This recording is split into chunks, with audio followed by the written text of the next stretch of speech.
Bueno, se escucha, ¿no? Bueno, vamos a hablar del seguimiento de los pacientes COVID eh, en domicilio. Bueno, como les contaba antes, con todos los cambios que hubo que imponer por la pandemia en las diferentes áreas del hospital, no estuvo exenta la guardia de adultos, donde tuvimos que modificar todo el triage, tuvimos que capacitar al personal sobre el uso de los elementos de protección, modificar los espacios, pusimos en el primer piso el área limpia, ambulatoria, que eso no existía, y en la planta baja quedó para la parte respiratoria. Tuvimos que modificar los protocolos, desde el principio de la pandemia hasta el día de hoy sigue modificándose todo, cosas que se creían que se hacían de una manera se terminaban haciendo de otra. El cambio de los protocolos, tanto para el paciente más simple como hasta el más complejo, porque al principio, no sé si se acuerdan, pero lo que nos decían es que había que intubar al que desaturaba, aunque no tuviera dificultad respiratoria, o sea, lo que imagínense que hubiésemos terminado. Y a medida que empezaban a venir pacientes a la guardia que cumplían los criterios de sospecha de la enfermedad, que era lo que nos decían que teníamos que hisopar y aislar, al principio las directivas de todos los organismos y recomendaciones eran que tenían que internarse para aislarse, porque no eran muchos, pero empezaron a crecer. Y la mayoría de los que internábamos estaban bastante tiempo esperando el resultado del hisopado y no presentaban ninguna complicación. Entonces, esto dificultaba mucho lo que es la disposición de los pacientes, es decir, a dónde terminaban, qué había que hacer con ellos. Entonces, era claro que teníamos que en algún momento empezar a sacarlos del hospital, porque si no se nos iba a venir el famoso colapso, que era lo que había que evitar. Lo que dificultaba esto era, por supuesto, que los test no es como un hemograma o un hemoglucotest, sino que tenés mínimo en San Justo 12 horas hasta tener el resultado. Las diferentes recomendaciones de las diferentes entidades, si es nación, si es provincia, si es Ciudad de Buenos Aires, el hospital está en provincia, pero también nuestra institución es en capital. La situación cambiante constantemente.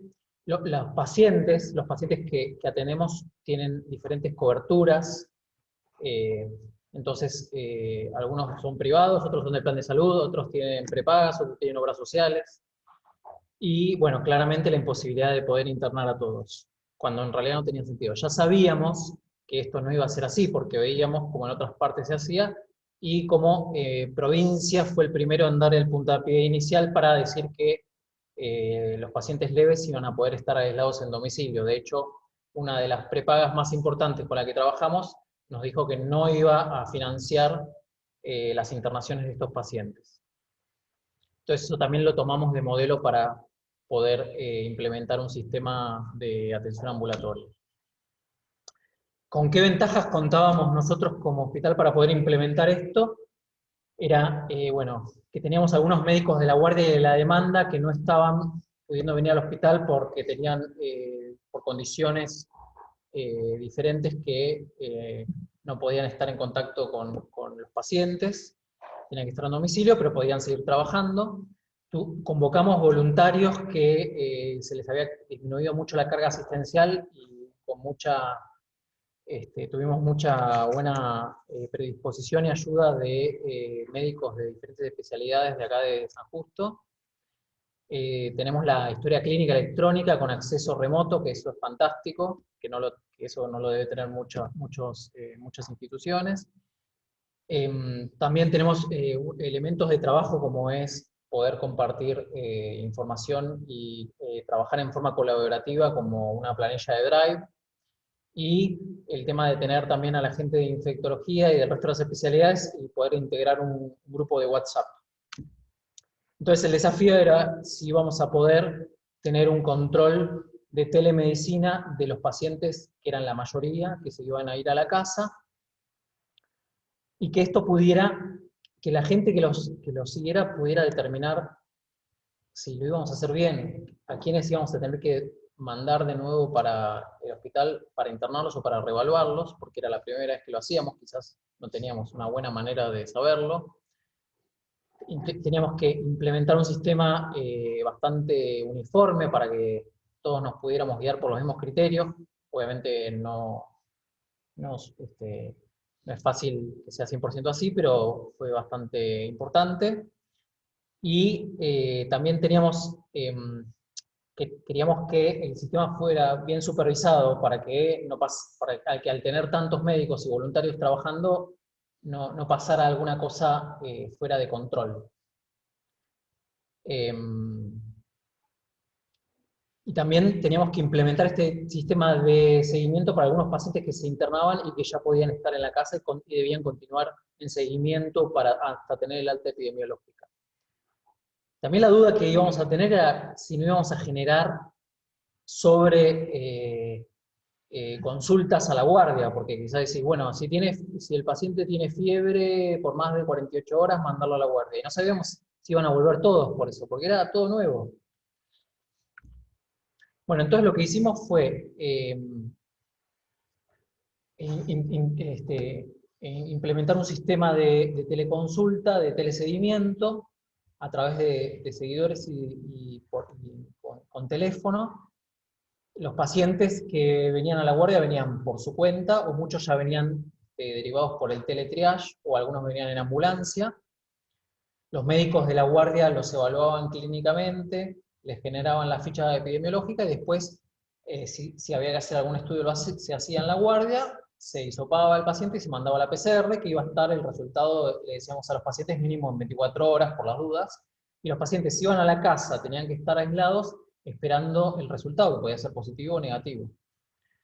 Para eso también tienen que firmar una declaración jurada, donde dicen que se van a mantener aislados y que tienen condiciones físicas para estar separados del resto de la familia, que no tienen que salir de la casa, etcétera, que tienen que cumplir con toda una serie de requisitos. Eso lo teníamos que también generar, digamos, el circuito de que alguien firme algo, que al principio había bastante psicosis con los papeles, dónde guardás un papel que tocó a alguien que puede estar infectado, etc. Generamos un instructivo domiciliario propio, o sea, si bien el hospital también después había hecho unos documentos que nos parecían un poco más largos y complejos, nosotros hicimos uno que fuera de una sola carilla y que tuviera las instrucciones bien claras de qué tenía que pasar, y que el paciente se fuera de acá directamente ya con un seguidor. O sea, la diferencia de este sistema con otros que habíamos visto, por ejemplo, el de OSDE, es que el paciente no se va con un seguidor. El paciente se le avisa a OSDE que se va a la casa, pero después lo van llamando cada vez otro médico. Nosotros nuestro sistema era que siempre lo llama el mismo médico. Bueno, entonces, esta es la introducción. Lo que vamos a desarrollar son estos 3 puntos. Tenemos a 2 médicas que están trabajando en este grupo de seguimiento, que es Cintia Bisbeck, de Medicina Familiar, Julieta Valverde, que es residente de Clínica Médica, y después yo voy a hablar de datos y difusión. Ellas van a hablar un poco cómo es el protocolo para digamos, contar y que todos se familiaricen. Vamos a empezar a hablar. Cintia, ¿escuchás? Sí, escucho. Bueno. Okay. No, porque vamos a hacer mi presentación. Bueno, ¿empezamos, Cintia? Empezamos. Bueno. Bien, bueno, mi nombre es Cintia Bisbeck, como dijo Gabriel, y formo parte del equipo de Medicina Familiar y formo parte del equipo de seguimiento desde principios de junio, inicialmente como... Empezamos el 10 de junio. ¿Cómo? El 10 de junio, ¿no? Más o menos empezamos. Yo me incorporé el 22 de junio, y bueno, fueron cambiando y mutando mi rol en el equipo, inicialmente como seguidora y posteriormente con un rol más bien de coordinación.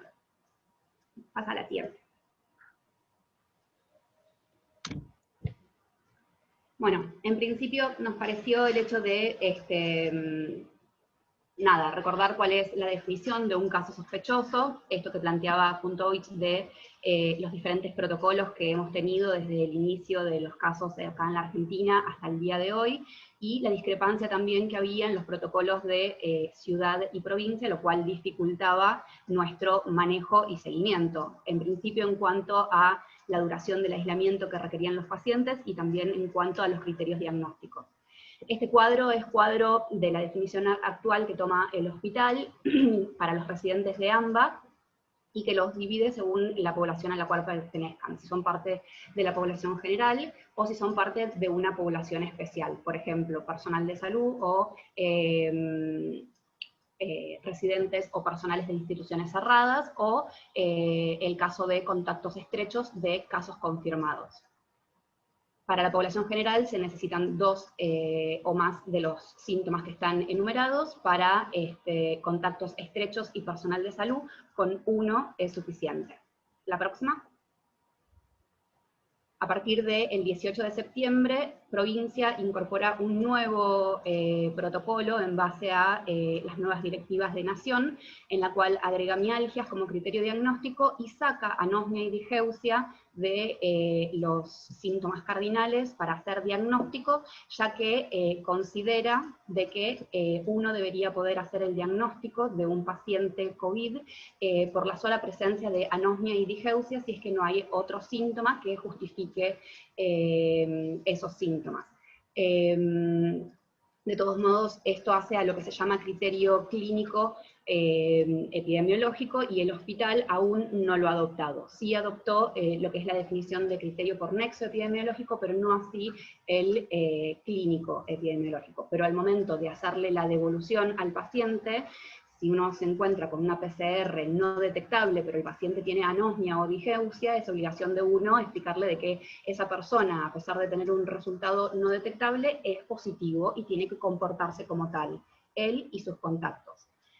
Después agrega otro escenario que es el de contacto estrecho, no conviviente, en el cual presenta síntomas después de haber estado en contacto con una persona positiva en los 14 días posteriores, que esto se diferencia a lo que es nexo epidemiológico, que requiere que sea conviviente.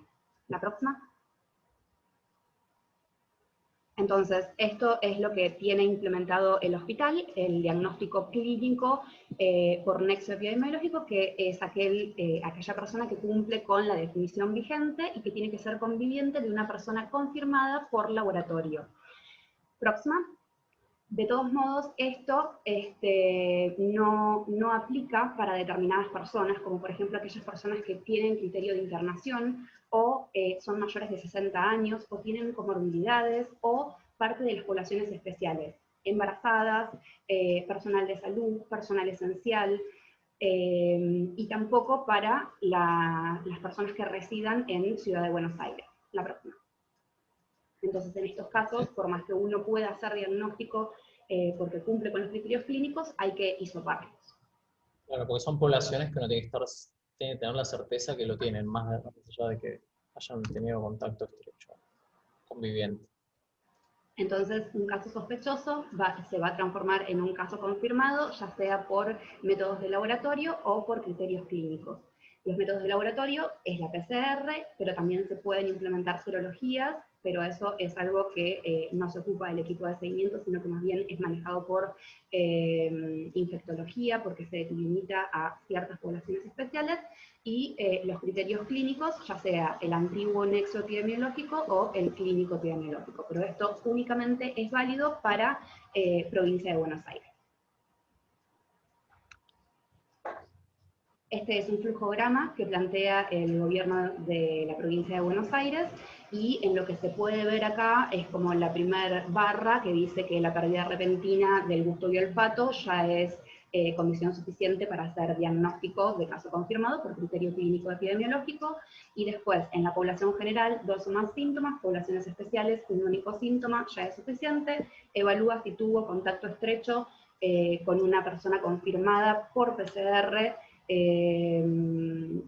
o serológico también en los últimos 14 días, de ser así, nada, confirmado por clínico epidemiológico, en nuestro caso, si es conviviente, sería por nexo, y en caso de que no lo sea, se tiene que tomar la muestra. Si la muestra es detectable, es decir, el resultado es positivo, es un caso confirmado. En caso de que el resultado sea negativo y no haya mantenido contacto con alguien en los 14 días previos, es un caso descartado. Entonces, una vez que uno tiene un paciente con sospecha o diagnóstico de COVID, uno tiene que decidir cuál va a ser el ámbito de aislamiento. Esto es algo que también ha cambiado mucho y que, como planteaba Puntovich, inicialmente hasta una anosmia con una PCR positiva cruzaba, es decir, se tenía que internar, porque se creía que la evolución iba a ser mucho peor. Con el correr de los tiempos fueron cambiando las normativas. Esto que se ve acá como aislamiento en centros hospitalarios es lo que figura hoy día en la última guía de provincia, pero sin embargo nosotros tenemos montones de pacientes en seguimientos que son mayores de 60, diabéticos, hipertensas, embarazadas, ¿sí? Así que eso es algo que lo deciden los médicos y médicas que están en la guardia al momento de evaluar al paciente. El 80% de la población infectada por COVID puede cumplir aislamiento extra hospitalario, es decir, en nuestro caso domiciliario, y ser seguidos por nuestro dispositivo de monitoreo. Claro, ¿se escucha? Sí. ¿Lo voy a decir? Claro, porque lo que pasa es lo siguiente, los pacientes uno en la guardia los puede categorizar o por cómo los encuentra clínicamente, que si está desaturando, con dificultad respiratoria, etcétera, o chocado, es obvio que no se puede ir a la casa. Y después también los puede estratificar por el riesgo que tienen de complicarse, en base a su edad y sus comorbilidades. Por supuesto que tiene que tomar algo como referencia, entonces el Ministerio de Salud pone que si tiene más de 60 años, si es diabético, probablemente se enclava en un riesgo mayor, pero nosotros, nuestra población, es un grupo más reducido que quizás podemos ser un poco más laxos, quizás seguirlos de más cerca y tenemos la facilidad de hacerlos volver más rápido. Pero las guías, digamos, están pensadas para todo tipo de institución y de lugar. La guía es un poco exagerada porque piensa que el sistema de seguimiento va a ser mucho más necesario de lo que ustedes pensaban. Claro. Por consiguiente, rápidamente todo se interna en las guías, es el protocolo inicial. Ahora, si uno de los presos tiene un seguimiento mucho más perfecto y potente, obviamente puede perfilar la internación con otras características. Seguimos. Digamos, todo se podría resumir que la clínica es soberana y es eso lo que va a indicar si un paciente tiene criterio de internación o no. Con respecto al tratamiento, no hay un tratamiento específico, el tratamiento es sintomático. De los pocos tratamientos que se han demostrado que sirven, como por ejemplo los corticoides, en el ámbito ambulatorio no es algo que esté recomendado indicar.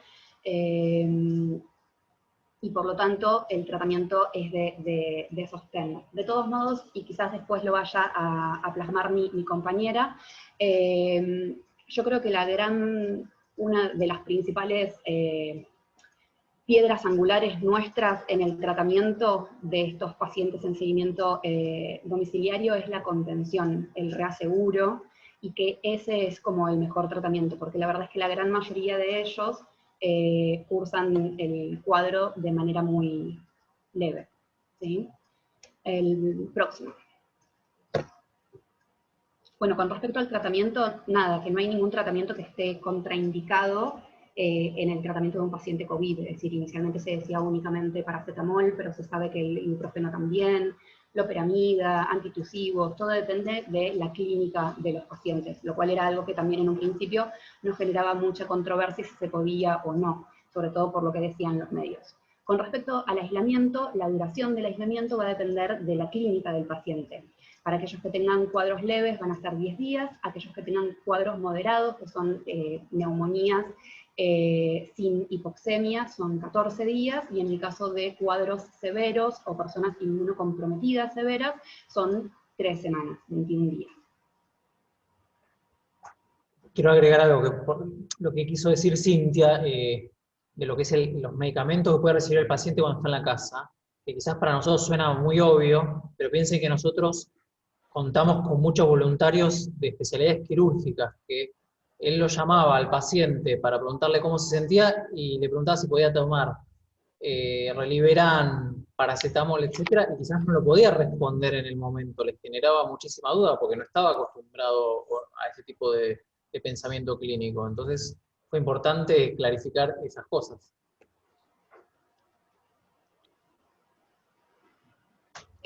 Con respecto a la discontinuidad del aislamiento o el alta epidemiológica, va a depender también de justamente el cuadro clínico que tenga.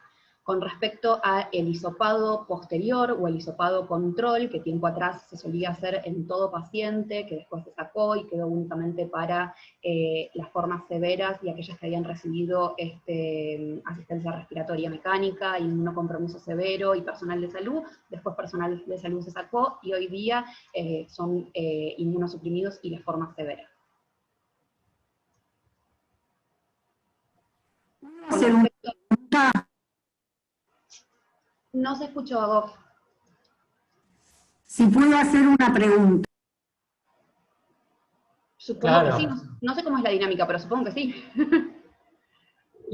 Les hago una consulta. ¿Qué forma tenemos de saber si el paciente tiene una hipoxia leve o moderada si no contamos con un oxímetro?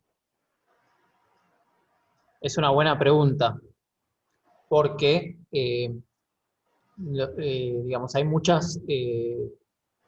a ver, creo que una de las cosas ideales sería que los pacientes tuvieran oxímetros, porque la verdad que muestra bastante, es un buen signo de alarma, algo que yo descreía en general para los pacientes en general, que cuando uno está en la guardia traen pacientes en ambulancia de geriátricos porque desaturan, y una vez no, dice, "Y bueno, pero este paciente siempre está así, etcétera". Me parece que para esta patología ayuda bastante, como es un punto que divide las aguas, y podría ser muy, muy útil. Nosotros no podemos pedir, nuestro desafío era que nosotros, que mandamos 5.000 pacientes a la casa, no le podíamos exigir que tuvieran eso. Entonces nos guiamos por cuestiones de cómo se los encontraba en la guardia, y si tenían, que lo usaran, pero no lo explicitábamos porque nos iba a parecer una obstrucción a ese flujo, y la verdad que no iba a ser posible. Pero sí, cuando uno lee guías de diferentes hospitales del mundo y de recomendaciones, de hecho en instituciones las mejores instituciones, ya mandan a los pacientes con 2 o 3 elementos, y entre ellos es un oxímetro.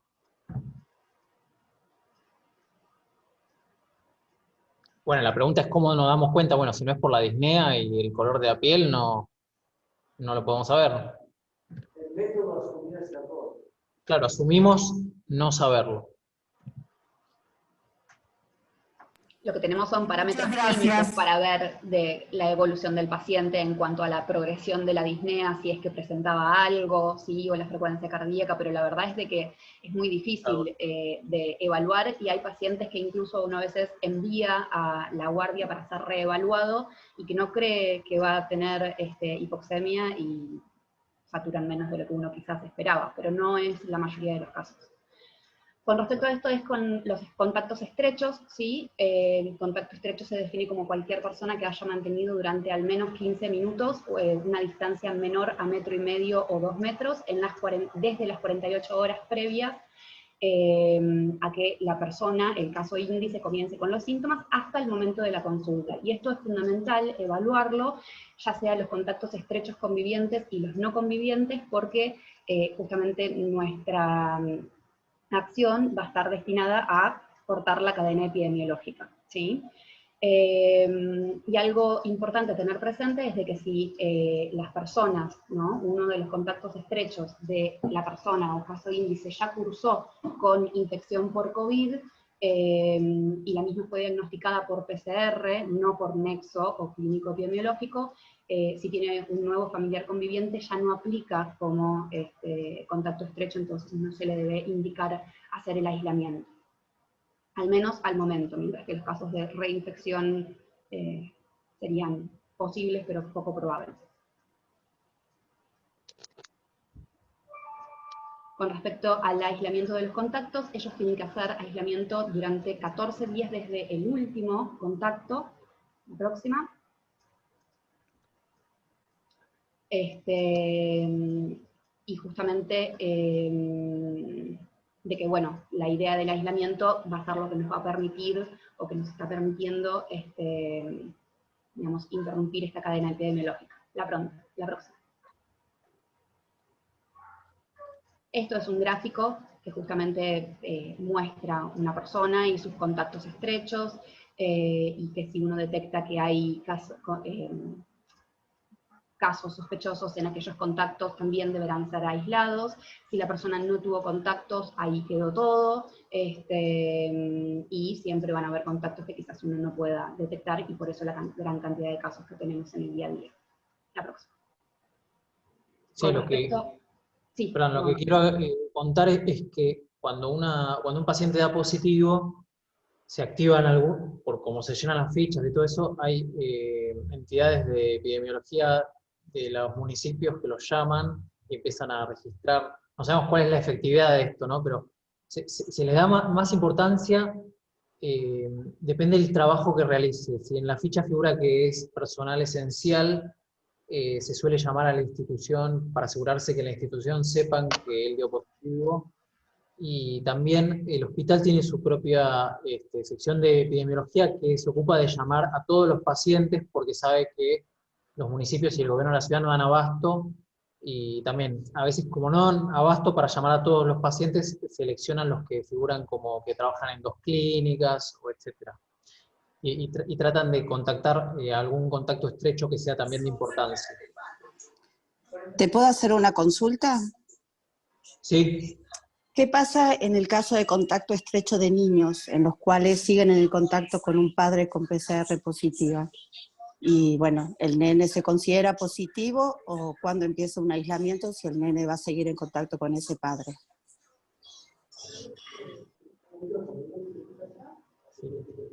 Ahí va a venir a contestarte Laura Ducatenseiler, la inspectora. Gracias. Los chicos, generalmente las familias con niños siguen las mismas definiciones que los adultos. Los niños, cuando los padres son positivos, pasan a ser contactos estrechos automáticamente, y cuando inician los síntomas pasan a ser positivos por nexo epidemiológico. Se maneja igual, salvo que sean menores de 1 año, que en ese caso le internan o que tengan alguna comorbilidad. Porque es muy difícil, o sea, por lo general esas familias terminan todas contagiadas, pero es muy difícil con los niños pequeños mantener un aislamiento con los padres. Claro, pero en el caso de que el nene no tenga síntomas durante la enfermedad del padre o aislamiento del padre, que sí es positivo. El niño en realidad nunca hace síntomas, es un ejemplo, ¿sí? El padre termina el aislamiento y el nene también el aislamiento en la misma cantidad de días, o tiene que empezar un nuevo aislamiento cuando el padre ya está de alta. En realidad Siempre sin hacer síntomas. Claro, hay que ver si realmente se pudo aislar del niño. Si hubo claro, porque en general es... Cuidando al niño, el claro. otro padre pudo estar aislado, son 14 días desde el último contacto. Si ninguno pudo haber estado aislado, tomamos 14 días desde el último contacto. Muchas gracias. Y seguimos con Cintia. Quizás esta Filmina, responde a tu inquietud, Gabriela. Por ejemplo, cuando uno tiene un contacto que es cuidador de una persona que cursa un cuadro con COVID, el alta para esa persona que fue contacto estrecho y que se encargó del cuidado, recién se le va a dar el alta a esa persona 14 días después de que haya sido dado de alta el caso índice. ¿Se entiende? Es decir, la persona que cursó COVID tiene, en los casos leves, 10 días de aislamiento. Los contactos estrechos van a ser 14 días desde el último contacto que mantuvieron. Pero si esa persona era cuidador y no podía asegurar mantenerse a más de 1,5 metros o 2 metros, ¿sí? Para uno estar bien seguro de que no va a haber... que no va a comenzar posteriormente con los síntomas o el contagio, la idea sería 14 días desde el último contacto. Gracias. Con respecto a esto, es algo también en base a los contactos, que es que se manejan como una cohorte. Por ejemplo, en un grupo familiar conviviente, si hay una persona que está sintomática, esa persona debería de aislarse. El resto de los contactos, desde ahí, contabilizan 14 días. Si de esos contactos estrechos uno comienza con síntomas, esa persona pasa de ser caso sospechoso a ser caso confirmado. Y el resto de los convivientes, que hasta ahora estaban asintomáticos, reinician su aislamiento. Es decir, es como en un ludo y te comen, volvés al casillero 0 y comenzás tu día número 1 de aislamiento nuevamente.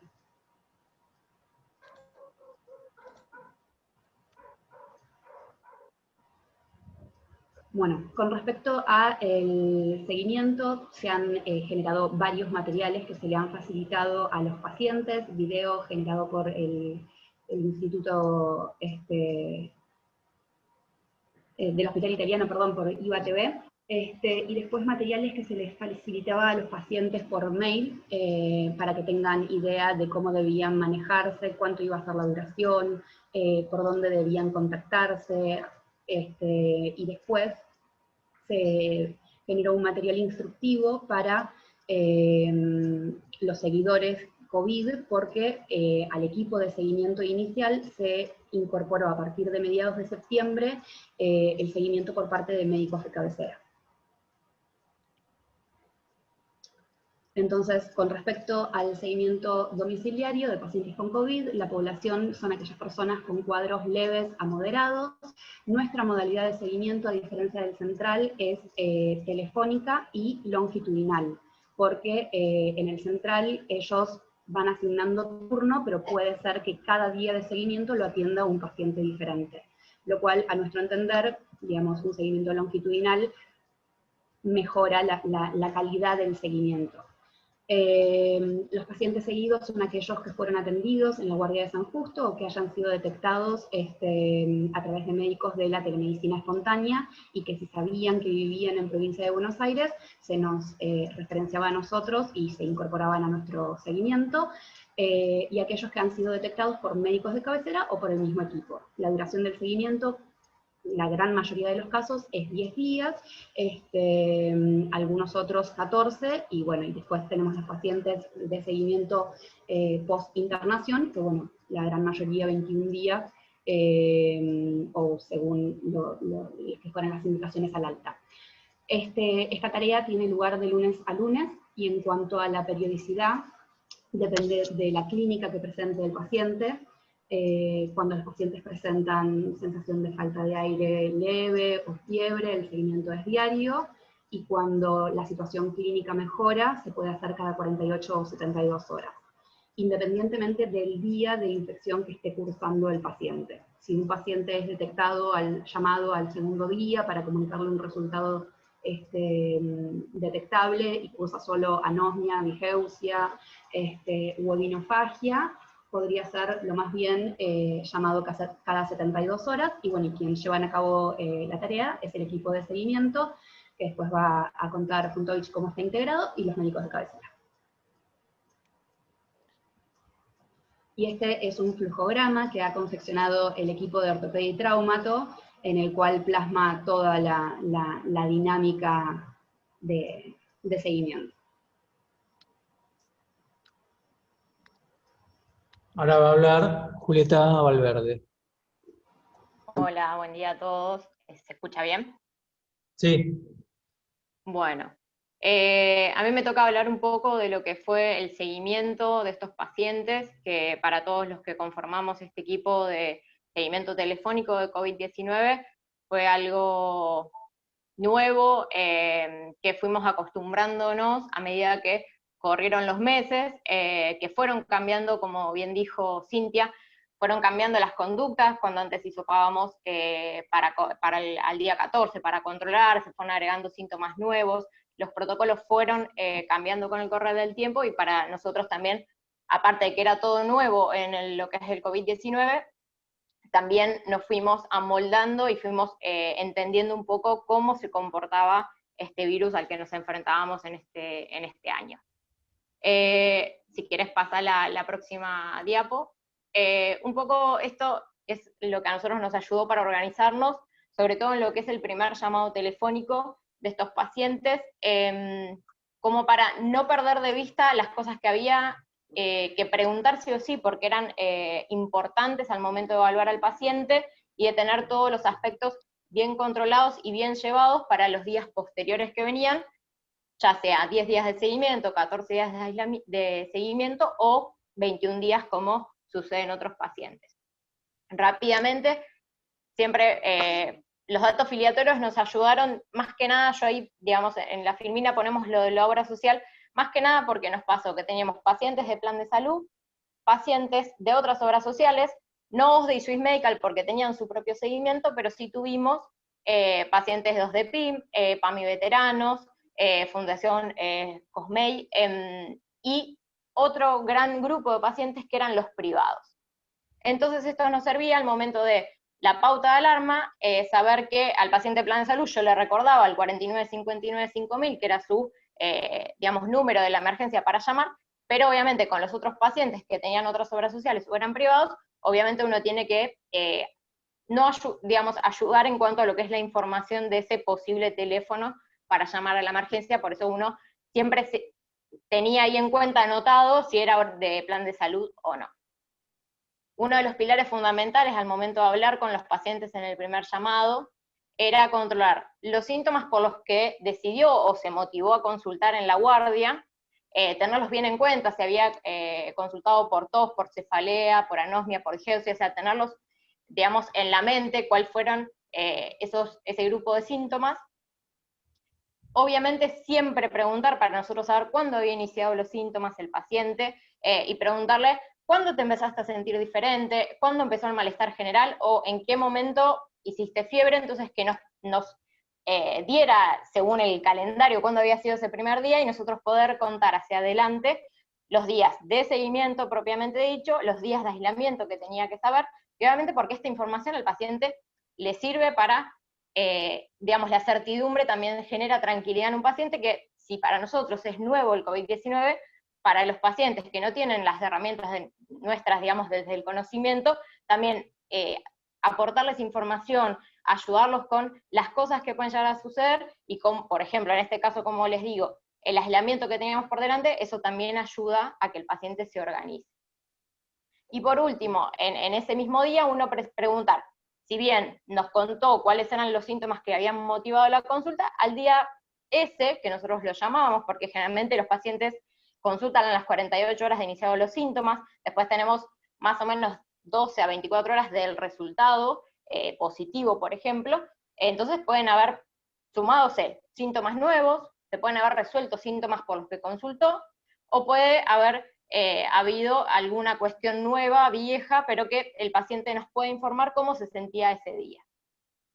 Después, en cuanto a lo que son los antecedentes de relevancia, como bien les dije, teníamos pacientes de plano salud donde yo, gracias a la historia clínica informatizada, me puedo hacer de un montón de información, saber si el paciente es hipertenso, es asmático, qué medicación utiliza, puedo saber un montón de cosas, pero no así los pacientes privados o pacientes que tienen otras obras sociales, pero no son propios de nuestro hospital y que tienen una gran historia clínica con nosotros.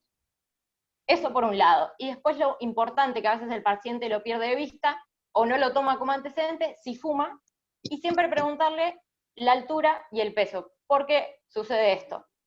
El contacto telefónico, yo al paciente no lo veo, no le puedo hacer un examen físico, entonces me importa si tengo este antecedente de obesidad, de sobrepeso, entonces siempre preguntar el índice, o sea, la altura y el peso, entonces yo rápidamente es algo que también en la historia clínica lo puedo aportar, lo puedo colocar, y ya me dice el índice de masa corporal, entonces el antecedente de obesidad puede llegar a jugar un rol en lo que es el control posterior, porque sabemos que son pacientes que quizás a veces no evolucionan de la mejor manera.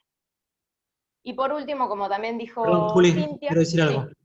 sí. Que lo que ella plantea es interesante en el sentido de que nosotros todo esto lo implementamos a nuestra manera y por vía telefónica, habiendo posibilidad técnica hoy en día de tener una teleconsulta por video, con agenda, con turnera, etc. Nosotros nuestro sistema lo implementamos con llamadas simples y con un sistema sin turnera para que los seguidores tuvieran un acceso más rápido, sin necesidad, por lo que es hoy en día, de la articulación del paciente con la plataforma de teleconsulta, y se dio así. Entonces, todos los adaptamos así. Es verdad que en cualquier momento uno puede hacer a través de WhatsApp una videollamada, pero no era la idea, era para que, o sea, el modelo nos pareció que tenía que ser dinámico y de mucha adherencia, tanto por el médico como por el paciente.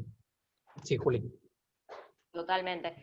Sí, además a veces las cuestiones de la tecnología, a veces internet, el problema, el teléfono estamos todos acostumbrados al teléfono, entonces siempre eso también nos ayuda a que garantizamos el control, o sea, ese seguimiento lo garantizamos si hacemos el llamado telefónico, porque también nos ha pasado, pacientes grandes, pacientes no están tan acostumbrados a lo que es la tecnología, uno con el llamado telefónico garantiza que ese contacto va a estar. Lo más probable, hemos tenido pocos pacientes que no contestaron el teléfono, además siempre tenemos varios teléfonos a donde llamar, entonces realmente está garantizado ese seguimiento si es un llamado telefónico. Bueno, y por último, en cuanto a esto de lo que es el primer llamado, los contactos. Como bien decía Cintia, uno controla desde el inicio de síntomas, cuenta 48 horas previas, y la pregunta que yo siempre utilizo es, desde las 48 horas previas que iniciaste los síntomas, por ejemplo, si el paciente había iniciado lunes, cuento domingo, cuento sábado, le digo desde el sábado hasta el día de hoy, con quién estuviste en contacto estrecho, si fue tu familia, si fuiste al trabajo, pero hasta el día que yo lo llamo, porque a veces sucedía, si bien el paciente se iba bien entrenado después de haber sido hisopado en la guardia, y con todas las pautas, todo lo que tenía que hacer, a veces había pacientes que no lograban entender quizás el manejo, o se confiaban mucho de que el hisopado quizás lo más probable era negativo, entonces siempre preguntábamos desde esas 48 horas previas al inicio de síntomas hasta el día que yo llamaba al paciente y le iniciaba el seguimiento. Eso era fundamental como para que tengamos bien controlados los contactos estrechos, los probables nexos epidemiológicos que podíamos tener, y siempre a través de esta pregunta también controlábamos a la familia, porque siempre teníamos, por ejemplo, un padre al que yo llamaba positivo, entonces preguntaba por la esposa y por los hijos, entonces de alguna forma también la familia, de alguna forma indirecta, a pesar de no haber iniciado síntomas, uno siempre los iba controlando, a medida que yo iba llamando a ese padre, por ejemplo, iba controlando de forma indirecta a la familia y entraban dentro también de esa dinámica que era el seguimiento telefónico. Gaby, si quieres poner la próxima filmina. Y esto tiene que ver un poco cómo nos organizamos después de esa posterior primer llamado, lo que era el seguimiento en sí. Después de haber hecho la cuenta de cuándo había iniciado los síntomas, cuántos días teníamos de seguimiento y de aislamiento, y una escala que es un poco artesanal, pero sirve por esto mismo que hablábamos antes de que es un llamado telefónico. Por ejemplo, a mí me ha pasado pacientes que dicen, pero sigo con congestión, sigo resfriada, sigo con dolor de garganta, seguía con síntomas. Pero cuando vos hacías una pregunta que era, bueno, pero desde el día que vos consultaste al día de hoy, comparativamente, ¿cómo te sentís? No, muchísimo mejor, te contestaba el paciente. Entonces, a veces sí, la insistencia seguía estando el síntoma porque sabemos que el COVID-19 es un virus que se presenta, deja muchos síntomas residuales, pero entonces comparativamente uno le preguntaba, ¿estás igual, mejor o peor? Es una escala muy artesanal, pero que servía al momento de ponderar y realmente uno tener en cuenta ese paciente que tenía enfrente, que lo viene siguiendo todos los días o cada 48 horas, pero realmente tener, a pesar de no poder verlo, saber bien en dónde estaba parado con ese paciente. Y después, abriendo un poco, dividiendo las aguas, los síntomas leves o esperables que a mí se me van a presentar en esos 10 o 14 días de aislamiento de ese paciente, que son los que uno podría decir síntomas leves, síntomas manejables en el control telefónico, tienen que ver con el dolor de cabeza, el dolor corporal, la tos, la fiebre, los síntomas gastrointestinales que se sumaron hace un tiempo, los síntomas cutáneos que también se presentan, y eso ahí va un poco más dirigido el control telefónico. Donde uno puede poner paracetamol, ibuprofeno, antihistamínicos, aparecen los síntomas cutáneos, una dieta astringente si la diarrea aparecía, el Reliberan si aparecían las náuseas y los vómitos. Y el punto de inflexión, y donde uno siempre reaseguraba el número telefónico, por ejemplo, de la ambulancia o de la emergencia, es si aparecía dificultad respiratoria o sensación de falta de aire, y ese era el síntoma que no se discutía y que tenía que ser evaluado en la guardia, si aparecía sobre todo de forma repentina.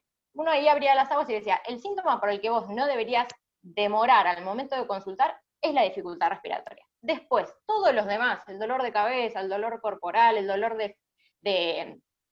por ejemplo, había pacientes que decían mucho dolor de espalda, mucho dolor de cintura, eso es lo que vamos a ir manejando nosotros en este, digamos, en este ir y venir del control telefónico.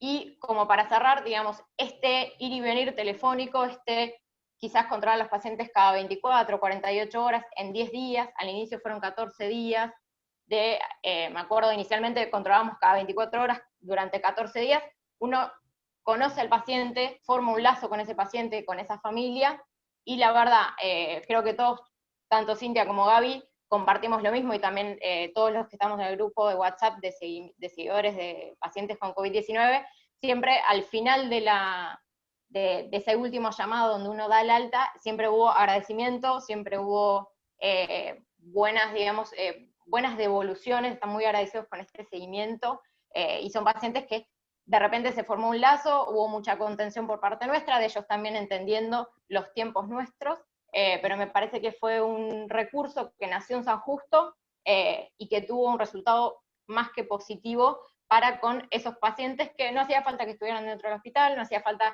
tenerlos internados, y que con este seguimiento tuvieron una buena evolución, y tuvimos muy pocos pacientes que tuvieron que volver a la guardia. Muy bien, Juli. Hay alguien que hizo una pregunta, que quiere hacer una pregunta, lo dejamos para el final.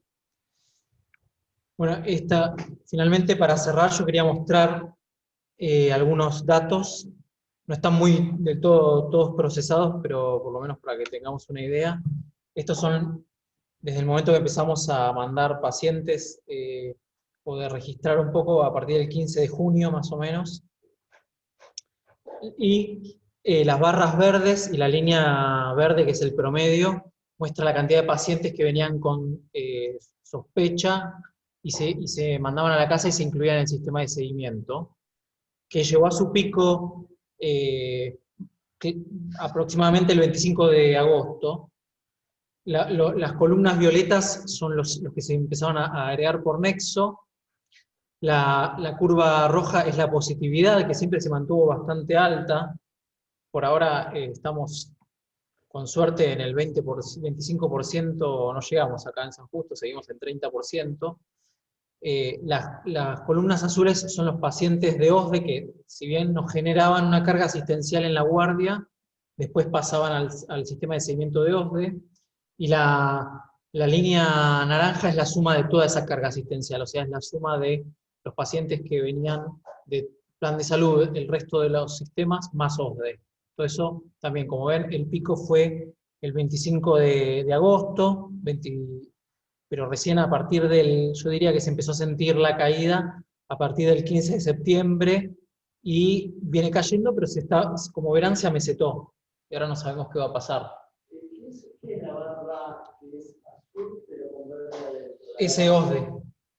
Son las de OSDE que lo empezamos, son los pacientes de OSDE que vienen con criterio de hisopado. Se hisopan y no quedan en seguimiento nuestro, pero generan digamos... ¿Y los verdes son los que mandas a la casa? Sí, o sea, es plan de salud, y el resto, que el plan de salud representa el 75% de eso. ¿Y la puntita de arriba violeta? Y son los nexos, que también generan carga de seguimiento.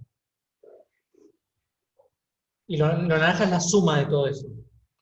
De OSDE tenemos desde el principio, pero no lo tenía registrado, así que no está hecha las barras, pero realmente son un 20% de las consultas, o un poco menos.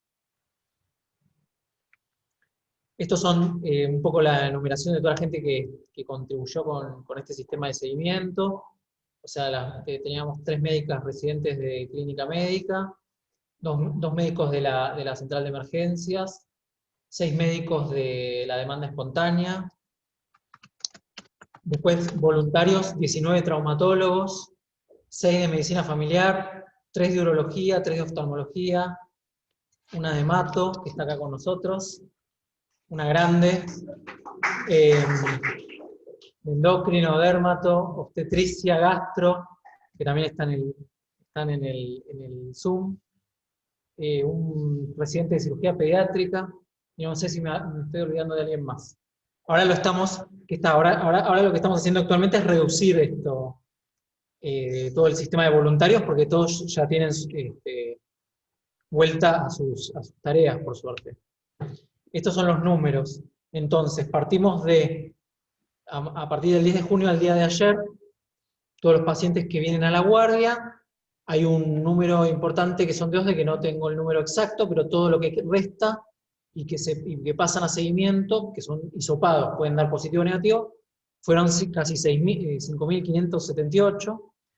De esos dieron negativo 3.135, pero el resultado uno lo tiene prácticamente a las 24 horas, o sea que eso generó también trabajo para los seguidores, porque una vez que los seguidores tienen que llamar para decirle que da negativo, tienen que ver, tienen que responder las dudas del paciente. Algunos negativos no implican que el paciente no tenga COVID, porque sabemos que la sensibilidad no es del 100%. Y después los seguidores se encargan de los positivos, de seguirlos, que fueron 2.443 hasta ayer, más 322 positivos por nexo, que es solo lo que estamos aplicando en provincia, porque en ciudad no existen. Estos pasan a la telemedicina, y ¿cuántos se dieron de alta? Se generaron, bueno, 2.300 altas, el resto, que son 207, reconsultaron a la guardia y 140 se reinternaron. Y fallecieron 5, un número bastante bajo. Sí. No sabemos exactamente si de 5.000 hisopados, ¿no? De 2.443 positivos. Yo lo crucé de una base de datos que me dio epidemiología. Puede ser diferente el número, pero está ahí.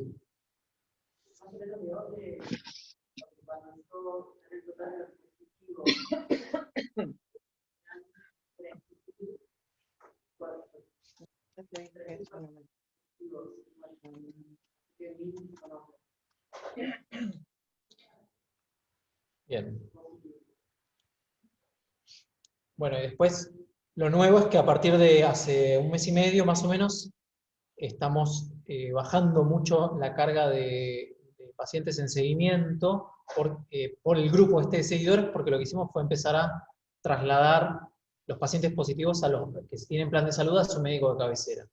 Entonces, actualmente hay 260 pacientes positivos en seguimiento, de los cuales 120 están por el equipo COVID y 140 por médico de cabecera de plan de salud. Y bueno, el tema es que ahora se amesetó, así que esto va a seguir, no va a seguir disminuyendo, va a seguir en esta línea por ahora. Y bueno, antes de las preguntas, lo que yo quería decir es que lo que me pareció interesante de contar todo este tema, me pareció primero importante para el que lo escuche, que vea qué es lo que quiera aprender cómo hacer un seguimiento, lo puede usar el Ateneo y lo que explicaron las chicas.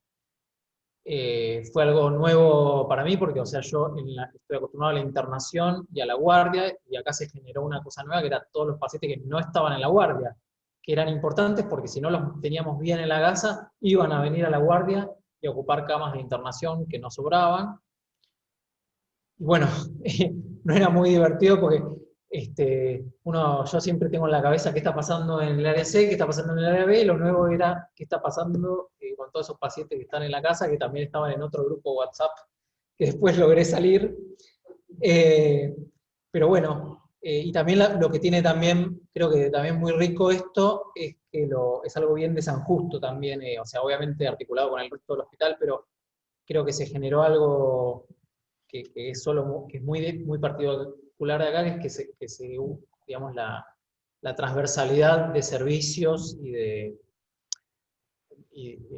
especialidades para solucionar, para abocarnos a un tema, y gracias a la comunicación entre todos y la supervisión, creo que salió bastante bien. Tuvimos problemas y seguimos tenemos mucha gente que no entiende los papeles que le damos y no los lee, y nos manda mail, nos llama, nos dice no me llamó nadie, y pasó una hora desde que se fue, o llaman al central preguntando cosas y no tiene, el sistema del central es diferente, entonces no le saben responder o nos lo mandan para nosotros, se generan idas y vueltas, o pacientes de OSDE que dicen no me llamaron del hospital y lo tienen que llamar de OSDE, etc.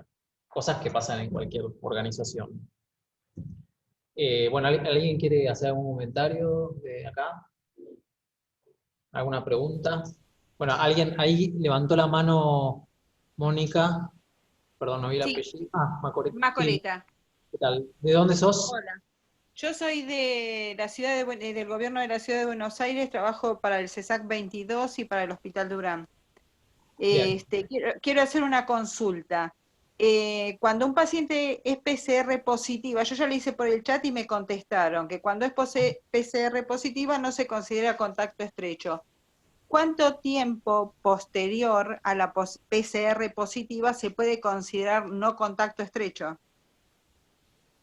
Teniendo en cuenta que los anticuerpos bajan. Yo no entendí la pregunta. Perdón, un paciente que ya, un ex-COVID. Un ex-COVID que tuvo PCR positiva, ¿cuánto tiempo lo consideran, digamos, cuánto tiempo un ex-COVID no se considera contacto estrecho?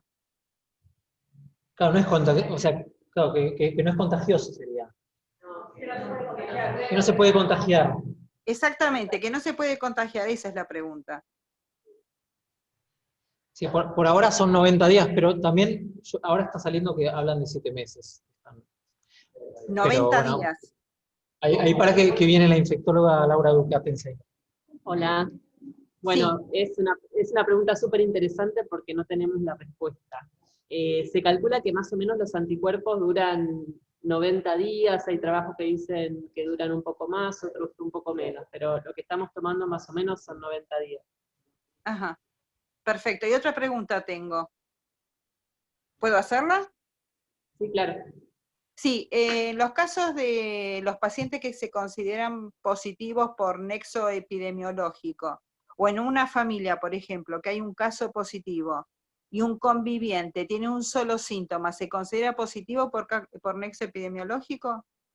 Sí, se considera positivo. Con un solo síntoma se considera Y otra pregunta para el equipo de seguimiento.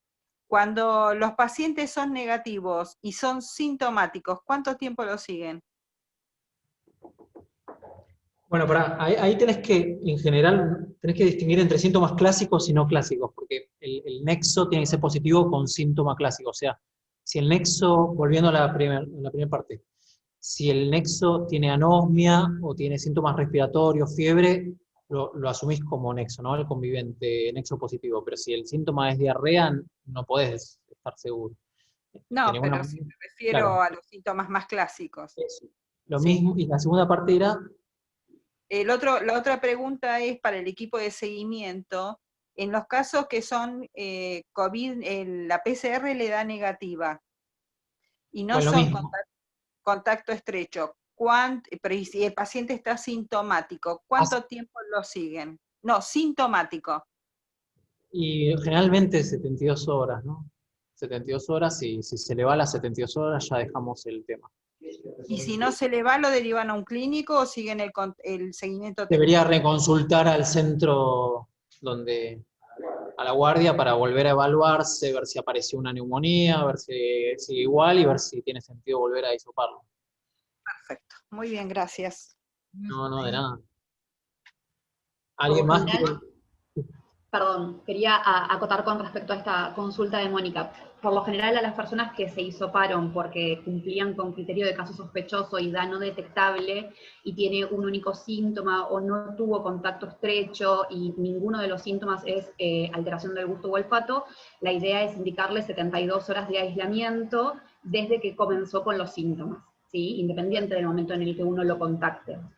Pero Perfecto. si esa persona sí tuvo contacto estrecho con una persona positiva, No, claro. o alguno de los síntomas es alteración del gusto o olfato, ahí ya cumpliría con lo que es el diagnóstico de criterio clínico epidemiológico, ¿sí? Que si bien nosotros no lo implementamos en la guardia al momento de decidir a quién hisopamos y a quién no, porque a quien tiene anosmia no se le dice ya sos positivo, sino que se le realiza el hisopado y la PCR, lo cual a veces es un problema porque informarle un resultado positivo a alguien cuyo PCR dio negativa genera un ruido importante por parte del paciente, porque ya estaba como muy tranquilo de que era negativo y podía retomar su actividad laboral habitual, presencial, lo que sea, y a decir verdad no es así. Y también uno le indicaría 10 días de aislamiento a aquella persona que tenga una sumatoria de síntomas importantes, desde respiratorios, digestivos, cefalea, a lo cual uno, al escuchar al paciente, piensa de que es, quizás a esa persona no continúa con el seguimiento, pero sí le indica que se contacte con su médico de cabecera en caso de que tenga, o con el prestador de salud al cual pertenezca. Perfecto, muchas gracias. A ver, Una pregunta, ¿puede ser? Sí, pero el doctor Lucy también quiere preguntar algo acá. A ver, bueno, doctor Agoff, por favor. ¿Para qué casos se reserva el diagnóstico con anticuerpos? Lo estamos... sí, o sea, como método diagnóstico generalmente no lo usamos, se está usando en poblaciones para hacer un diagnóstico de situación epidemiológica. Pero en algunos casos, cuando uno quiere terminar de determinar en pacientes con varios hisopados negativos, que si lo tuvo, le hacemos IgM, IgG, sí, a partir del 7º día. Y algún otro, no, pero no sirve como, o sea, no sirve, mucha gente quiere hacerse los anticuerpos porque dice, yo estuve en contacto con COVID, o para mí yo la semana pasada tuve unos síntomas y no dije nada, pero ahora me quiero hacer los anticuerpos. Para esos casos todavía no es útil. Primero porque el índice de falsos positivos o de negativos es importante, genera un falso reaseguro, y por ahora no es un método diagnóstico digamos, como la PCR. Lo que no significa que cambie más adelante. Doctor Lucy, vaya al micrófono. Una preguntita. En el caso de pacientes de COVID positivo con PCR, los convivientes ya epidemiológicamente son considerados positivos. Dentro del hogar, una pregunta que se me ocurre es si tienen que seguir aislados entre ellos o si pueden hacer vida absolutamente normal y tener medidas básicas de aislamiento, ¿no? Y influye mucho el manejo de la carga viral de cada uno de ellos para evitar los contactos. Más de un contacto. Pero con síntomas. Familia ya tuvieron síntomas. Algunos síntomas y otros no. No, los contactos estrechos, si son más de uno, pueden estar separados teniendo medidas de distanciamiento básicas. Si uno inicia síntomas, va a ser un positivo por nexo epidemiológico. Exactamente. Entonces, se tiene que aislar el conviviente, que pasa a ser nuevamente contacto estrecho, pero respetando la fecha de inicio del contacto. Pero los dos, el positivo y el nexo, el positivo por nexo, el positivo por PCR, el positivo por nexo, ¿por qué? El positivo, Claro, por nexo. Bueno. Claro, pero El positivo por nexo tiene que tener síntomas. Son convivientes. Convivientes. Sí, positivo por nexo tenés que tener síntomas. Si no, sos un contacto estrecho. Gracias. Gabriel, ¿puedo hacer un comentario? Sí, por supuesto, doctor Machea. Sí, no, mira, les quiero comentar una cosa. Yo casi muy poquito que estoy, pero me pasó en varias oportunidades, por lo menos 3 o 4, de pacientes que son contactos estrechos, no convivientes, pareja, que se ven fin de semana u otra situación, contactos estrechos que apenas que van al hospital como inventando síntomas. Después en el seguimiento, la consulta aparece, claro, o sea, hoy me pasó, pero me pasó varias veces, o sea que van preocupados, asustados, qué sé yo, inventan un par de síntomas, son contactos estrechos, el resultado es negativo, aparece negativo y se quedan muy conformes y dicen que, bueno, entonces ya como que perdieron el aislamiento, que eso les da seguridad. Le digo, no, mirá, vos sos contacto estrecho, o sea, los síntomas los inventaste, pero sos contacto estrecho, tenés que hacer aislamiento, porque la enfermedad puede aparecer dentro de los 14 días. Ah, bueno. O sea que eso, no sé, yo diría que a lo mejor puede aportar un poco para la guardia, porque confirmarles o decirle a la gente que por más que tengan síntomas, que noten que les dé negativo, si son contactos estrechos, tienen que continuar con el aislamiento. Porque me parece que hay como una así, idea de mucha gente que se quedan muy tranquilos haciéndose un hisopado y con síntomas inventados, digamos, que bueno, que son contactos estrechos y ya no van a tener la enfermedad. Eso. Se entiende lo que decís, es muy lógico y creo que no sé. Sí, sí, que claro, no, lo que lo dice es que claro, que vos lográs el hisopado, que es algo que no deberías hacerte porque es una foto de una cosa que te genera un falso y lo logran el hisopado, les da negativo y genera un falso reaseguro, porque al otro día te positivizabas y ya está, y de ahí ya repartiste, porque te fuiste, te saliste del aislamiento. Creo que se les explica, pero bueno, es verdad que es parte de lo que estamos viviendo, o sea, hay cosas de la naturaleza humana que son incontrolables, no,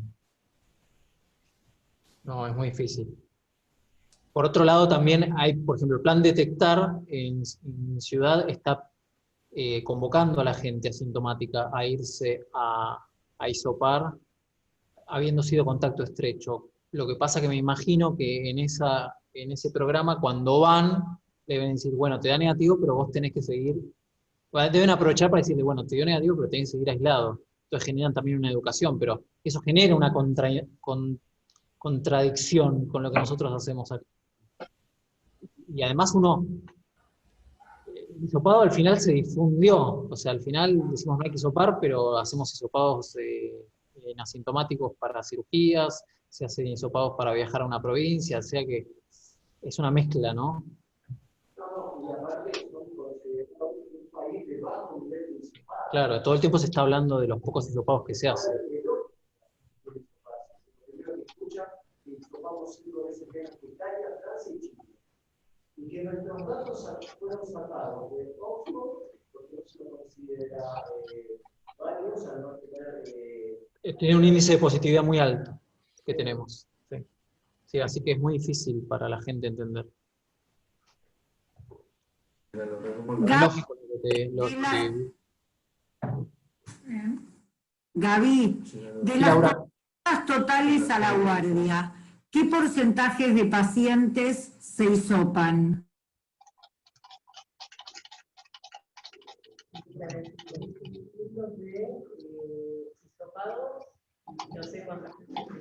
No sé, depende del momento. Es buena tu pregunta, te la debo. Yo creo que ponele el 25 de agosto el 100%. De los que venían a la cola COVID, ¿no? Claro. No, y todo es fácil eso. Eso es esos son los verdes. Nosotros, estos son, les ponemos diferente color. Estos son azules y blancos, y el resto, las consultas no COVID son verdes, y están en aumento. Están en aumento. Va subiendo. No tengo el dato, pero me pasaron de ser 20 por día, después de ser 30, ahora debe estar en 40 por día. No COVID. Pero quizás la pregunta no es tan así, porque la pregunta de Laura es consultas en el ámbito, en la guardia de febriles respiratorios que se van sin hisopado porque no tienen criterio de hisopado. No sé si es esa la pregunta. Sí, es eso. No la tengo, no lo sé. Ok. Gabriel, te habla Fabiana Ortega. Hola, ¿cómo andás?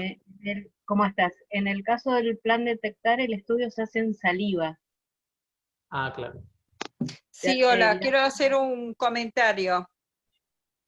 Mónica, Perdón, soy. ¿quién?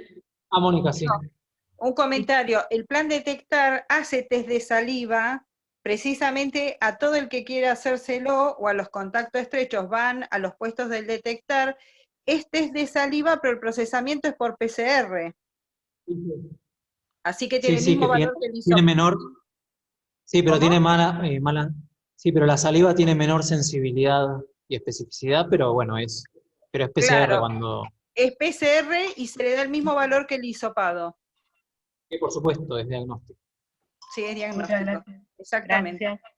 De nada. Bueno, muchas gracias a todos. Hola, Oh, ¿alguien habló? Bueno, hola, ¿qué también tal? Disculpe, ¿puedo hacer una pregunta? Me presento, yo soy la doctora Silvia Salas, no pertenezco al hospital italiano, me pasaron el link, quise participar para escuchar, espero que se haya podido, pero que no sea un inconveniente. Y quería aprovechar para hacerle unas consultas. Yo soy médica de familia y soy médica de trabajo para IPF. Quería saber cómo manejan los días de aislamiento de los convivientes que se mantienen asintomáticos de un paciente positivo, en relación a que la mayoría de las casas, no todas cumplen con las condiciones para dar un correcto aislamiento en una habitación y con utilización de un baño propio para esos casos COVID. ¿Cuántos días se establecen de aislamiento? Son los 10 días que dijimos. yo voy a contestar la pregunta, pero después los próximos nos pueden mandar un correo, porque así vamos a cerrar, para que cualquiera que imagina. A la pregunta es, cuando es verdad, creo que el límite es el monoambiente, pero para el resto hay que tratar de ver cómo se puede aislar, poner pacientes en diferentes habitaciones y generar la habitación del que está enfermo, que esté aislado en su habitación y que todo el resto de la casa sea de circulación para los que no están aislados. Y que el baño se puede, tanto los protocolos de provincia como de nación dice que aunque si comparten el baño no es una limitación, se puede desinfectar el baño cada vez que sale el paciente. Pero claro, por supuesto, esta es la realidad de este país, ¿no? Porque nosotros nos dijeron quédate en casa a todos, pensando que estábamos en Italia o en España, pero estamos en Argentina y quizás no era aplicable para todos. Las medidas de cuarentena y de aislamiento que se ¿Ustedes aplicaron. igualmente aplican 14 días para el conviviente asintomático? Son 14 días. Son Sí, 14 días desde el último contacto con el paciente enfermo. Estimando de que el paciente se ha logrado mantener en una habitación aislado con las medidas de higiene del baño. Porque si no, lo que yo pensaba es permanentemente en estas situaciones, que todo el tiempo el conviviente como que si no logra cumplir con estas condiciones, que en muchos casos no se logra esta condición, diariamente está renueva la situación de contacto estrecho y de un nuevo contacto, si no se logra este aislamiento. Lo pensaba por la situación del cuidador, que el cuidador es la persona que se le extiende 14 días luego de la persona del caso positivo.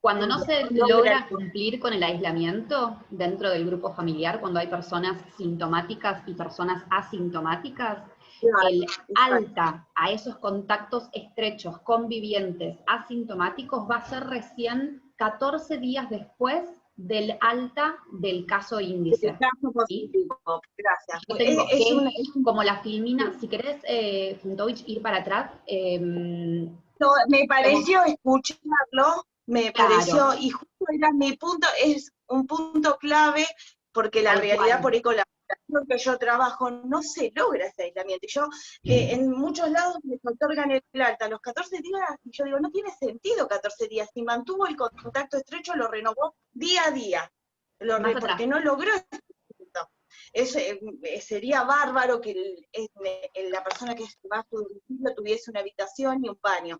La mayoría de la población, sacando determinados grupos, no logran estas condiciones habitacionales. Es muy difícil conseguir la habitación y el baño para el paciente COVID. Bien.